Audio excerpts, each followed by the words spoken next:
In this Saturday, June 22, 2019 photo, Democratic presidential candidate, Pete Buttigieg, mayor of South Bend, Indiana, speaks at the South Carolina Democratic Party State Convention in Columbia, South Carolina.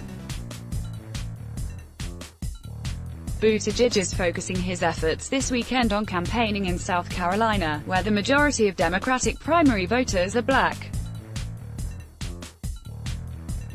App photo, Meg Kennard, Charleston, SC. CN. During his visit to Charleston Saturday evening, Pete Buttigieg called for bipartisan support to address climate change in the College of Charleston's Bully Pit series that allowed students as well as members of the public to ask questions of the youngest Democratic presidential hopeful in the race. The 37-year-old mayor of South Bend, Indiana and war veteran Buttigieg said he hoped to connect with the audience, which was heavily filled with students. The hour-long queue. Silcox Physical Education and Health Center attracted a crowd large enough to pack the venue to capacity. Regarding the national deficit, we need to have an adult conversation about treating the American people the same as we do giant corporations.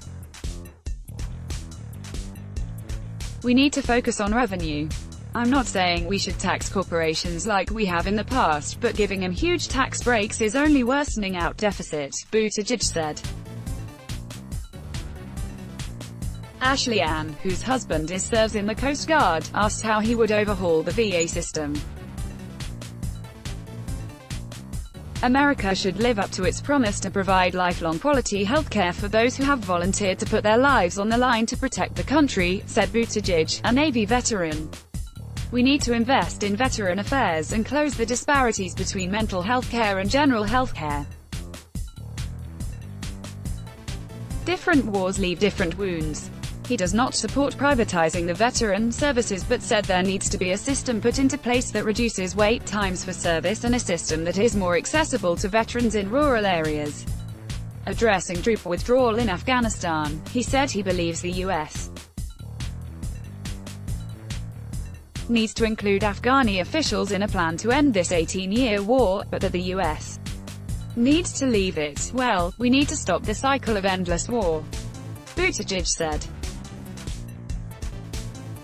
He said Congress should impose 3-year sunsets on all military action and that any military action must be reapproved before continuing. One student asked Buttigieg what he plans to do to address environmental concerns. The Democratic hopeful said a bipartisan effort is needed to effectively reverse the effects of climate change. He emphasized that climate change is not something that will happen in the future, but that it's happening now. Charleston certainly knows it real.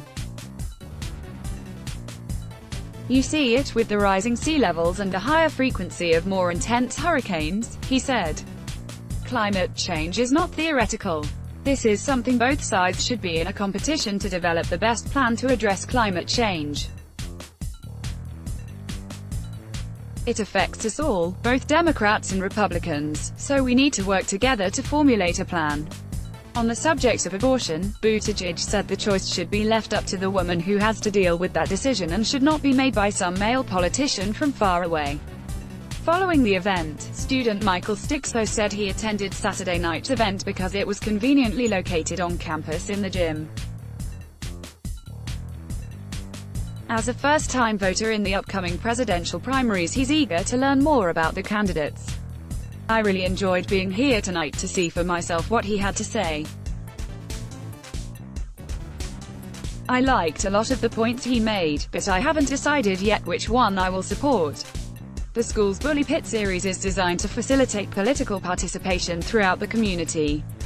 Students and the public were invited to submit questions for Buttigieg to answer.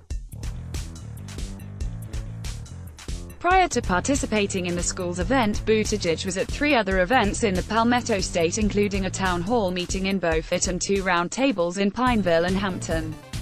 He plans to attend a church service in Georgetown on Sunday.